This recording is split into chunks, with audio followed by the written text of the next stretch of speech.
Imagine a guy who was mistakenly teleported as a hero to another world, but now possesses the rarest magic of all. Go ahead, hit the like button, subscribe to the channel, and come along with me. リンクスタート The story begins in a school. The most popular couple, admired by everyone, is Suzune and Kazuki. They are part of the student council. They are the center of attention for all students, and there is plenty of gossip about them.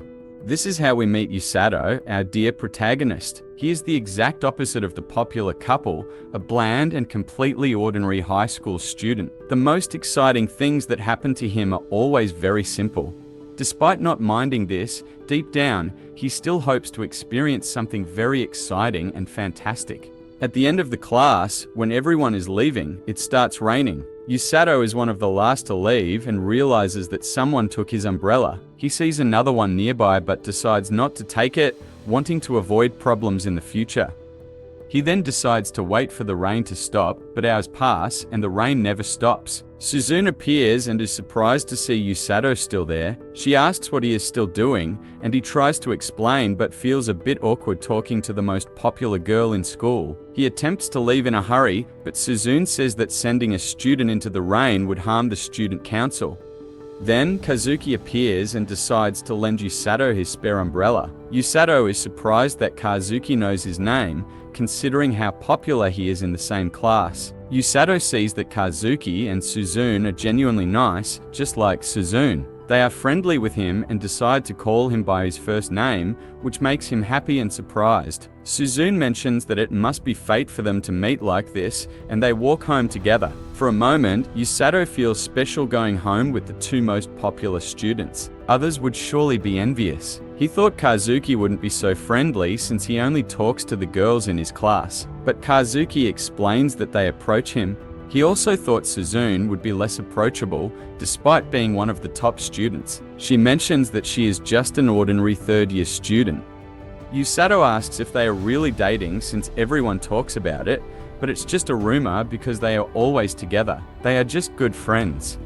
Suzune asks what Usato plans to do after high school, but he doesn't know yet, just like Suzune, who feels that this might not be her place. Despite being one of the best students, she has doubts about her future.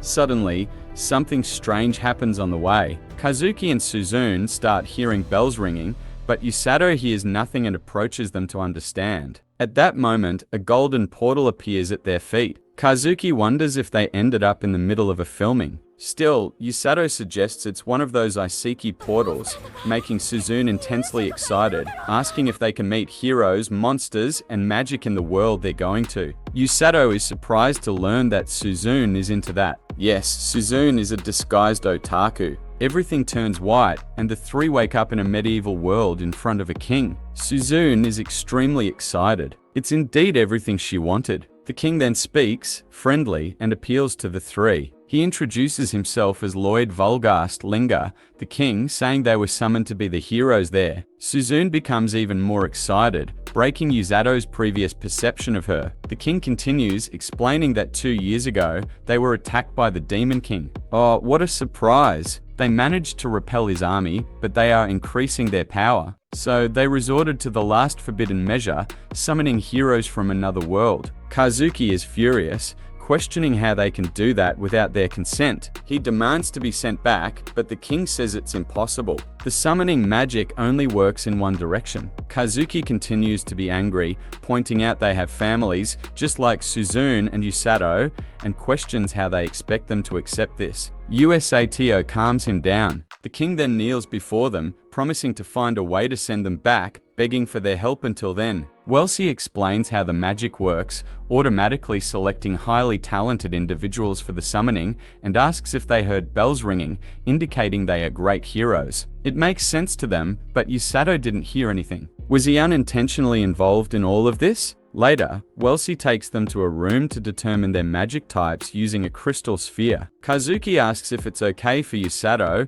revealing that even though he's not a great hero, he might still be capable of using magic and is happy to be treated like them. Despite being upset, it's better to find something he can do. This surprises Kazuki, finding Usato's thinking amazing. Suzune is the first to test the magic sphere. It glows in gold, revealing her magic is thunder. Next is Kazuki. He tests his magic type, having light magic. He asks what it's for, blinding enemies. Suzune, with her otaku intelligence, explains that he can create light weapons, lasers, and various other things. Usato comments that Kazuki has no idea what she's talking about, and she retorts that he has a sharp tongue, despite not hating it. They see that light magic is rare and incredibly powerful against demons. Usato is next, eager to help his two new friends. The sphere glows in emerald. This completely shocks Welsi, who grabs Usato and rushes him back to the king.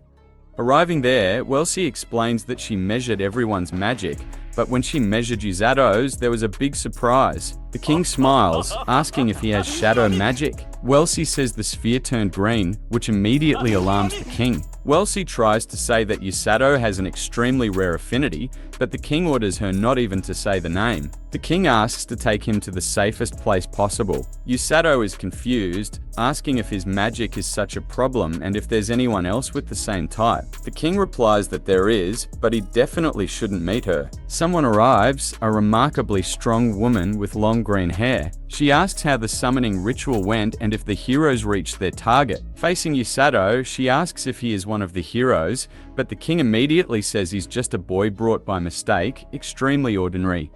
Rose looks at the king for a moment and asks Usato's name. She introduces herself, and we meet our formidable Rose, commander of the rescue team. Usato thinks she seems more like someone who takes lives than saves them. Welsi says the heroes are in the crystal room and asks them to go together. Rose agrees and says goodbye. The king is relieved and tells Usato to rest in his room, but Usato, still intrigued, asks why there is so much commotion. What's the problem with his magic being green? This surprises everyone there. They had just gotten rid of the problem, and it came to light again. Rose stops immediately upon hearing this and looks at the boy, confirming the color of his magic. Quickly, she tells the king that she will borrow Usato. The king then shouts for Welsi, who uses a bubble magic on Usato and sends him out of the castle. Rose gets excited and starts running at an incredible speed. The king shouts for her to wait, but she pays no attention. She intensely chases Usato, using her incredible strength to burst the bubble, grabbing Usato and landing without any issues. She is joyful and tells the king that she will turn Usato into a great user of healing magic. Welsi explains to Kazuki and Suzune later that Rose took Usato to the rescue team. Usato has an affinity for healing magic, just like Rose, the rarest magic of all. The big problem here is that Rose's training methods are a bit different. Her training is known to be extremely intense and painful, even causing fear in those who know about it. In the evening, we see Rose explaining the situation to Usato, who understands he's a user of healing magic. Rose calls the rest of the team and tells them to be nice to Usato. He is scared just looking at them, feeling like an offering. They all introduce themselves, with doubtful smiles on their faces. Rose scolds them, telling them not to scare the boy, although they think they are being nice to him. But Usato thinks they don't know what it means to be nice. Rose reveals that they are part of the team, but are not healing magic users. Normally, healers work elsewhere. Rose says she will make Usato learn to use this magic. Every cell in Usato tells him to run away from Rose. What a woman. Rose says that the training starts the next day, and today he can have dinner and rest. The entire group says Usato is in trouble, being trained by the boss herself. It's a true hell. In bed, Usato wonders what will happen to him, but soon thinks he should just sleep, hoping that all of this is just a dream. Rose thinks that now she has a great opportunity with Usato. In the morning, Usato realizes that it was indeed real. He receives a visit from his friends Suzune and Kazuki. They were worried about him, but Usato reassures them, saying that for now, he's doing fine. He recalls Rose, realizing that his training starts now, unsure if he'll be alive the next day. His two friends are concerned, but Usato says he wants to do this. He wants to be useful to both of them. They also mention that their training begins today, and Usato even compliments their uniforms, making Suzune feel beautiful. Kazuki thanks Usato, saying he has finally made up his mind. He will give his best from now on. Usato sees that it has been tough for Kazuki, but he is adapting well, while Suzune is loving it.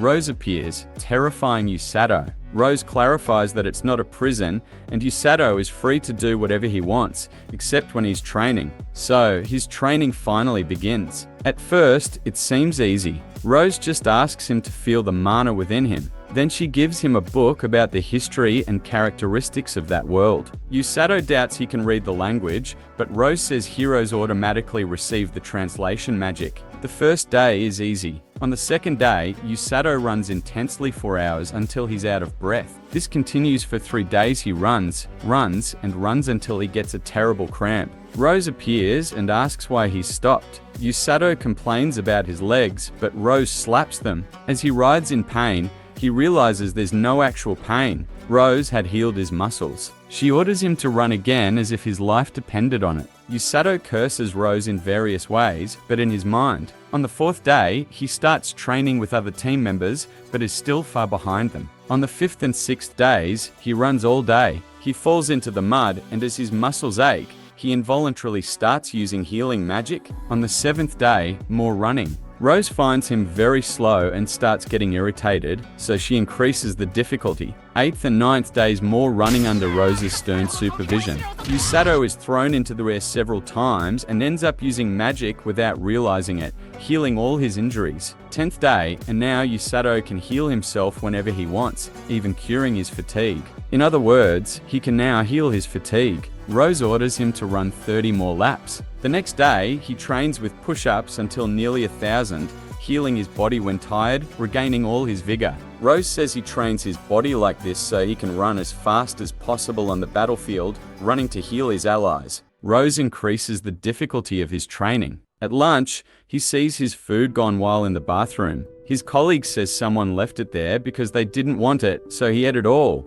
This enrages Usato, who confronts him, and they both run across the field. Usato realizes he adapted quickly to the training. A week after the training started, his friends visit him again. They see him doing push-ups with an immense rock on his back, and Rose sitting on top. He complains that Usato is too slow, but he says she's so light that he barely notices her. Rose likes this and even adds another rock. However, Usato surpasses himself, healing and enduring two incredibly heavy rocks. Rose admires him, thinking she might be able to take him there sooner than she thought. This astonishes Suzune and Kazuki, wondering if that's really Usato. Suzune notices Usato's toned muscles and drools over them. Soon, Silgis, the knight accompanying them, criticizes Rose's harsh training, questioning how she dares to treat a hero that way. Rose, however, says she doesn't share his ideals, but mentions that Usato could become her right hand. She likes how he hates to lose. He is someone who can survive her training.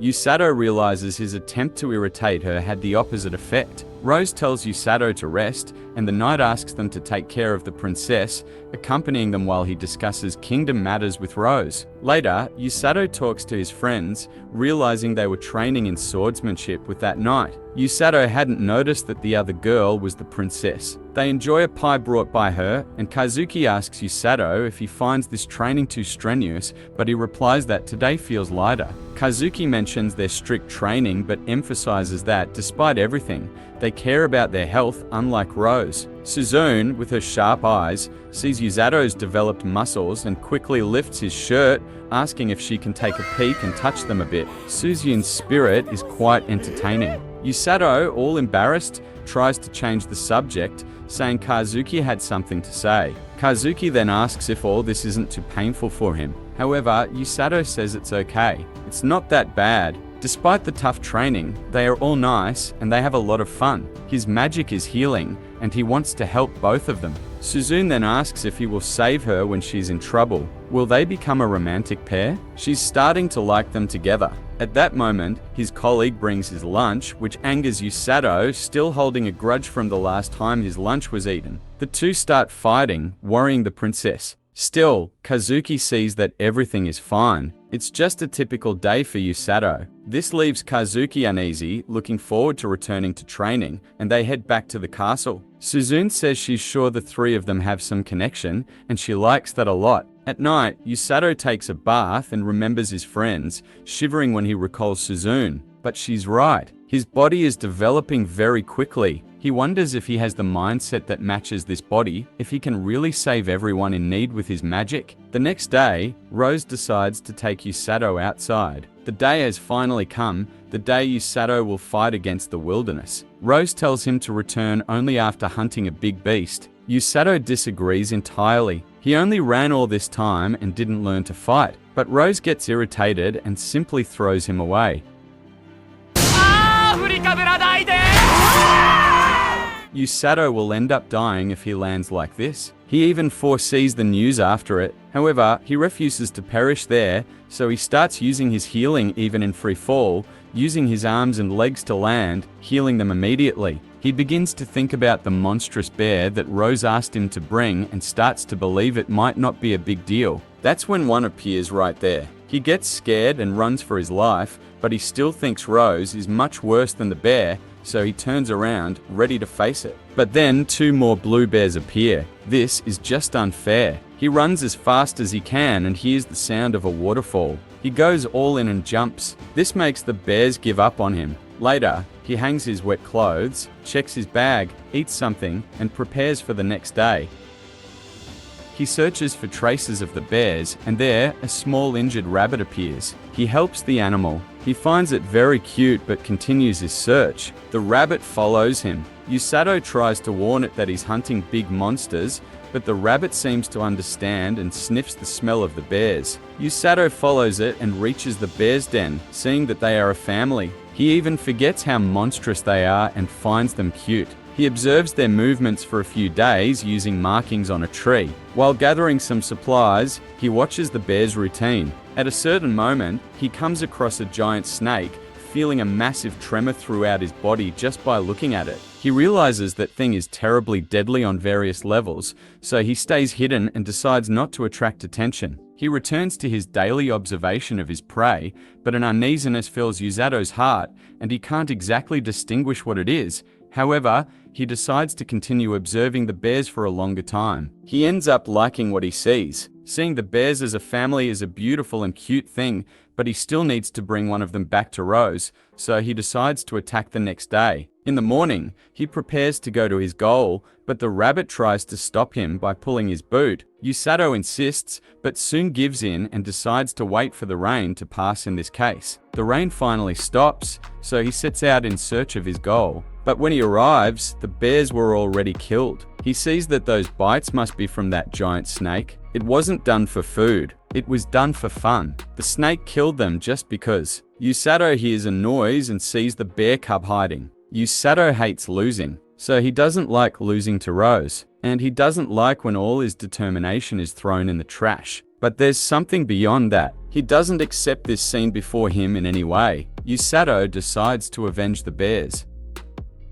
Seeing Suzune and Kazuki, they look for Usato, but they learn that he has been outside on Rose's orders for 10 days. Kazuki doesn't like this and wonders if he's okay. Suzune tries to reassure him, saying she's also worried, but if Rose sent him, it must be fine. Returning to Usato, he prepares, trains his body a lot, and sharpens a wooden spear. He asks the rabbit if he can take it to the snake as he did before with the bears. They go on a long journey and finally reach their destination. There, Usato sees the bear cub trying to face the snake. He quickly runs towards his target. The snake instantly appears in front of him, almost devouring him, but he dodges at the last moment and pierces the enemy's eye with the spear. Thus, a great fight begins. He is thrown forcefully by the snake's tail against a tree, but Usato heals instantly and decides to attack from the blind spot of his opponent. Using his knife, he tries to attack the snake's tail, but it is faster and manages to bite his arm. Usato screams in pain,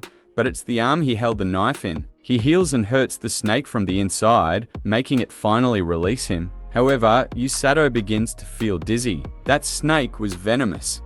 So, Usato uses his healing, but this time from the inside out. The fight continues until the bear cub helps. Usato climbs and gives his all with an incredible punch to the snake's head. It seems like his strength surpassed that of a normal human.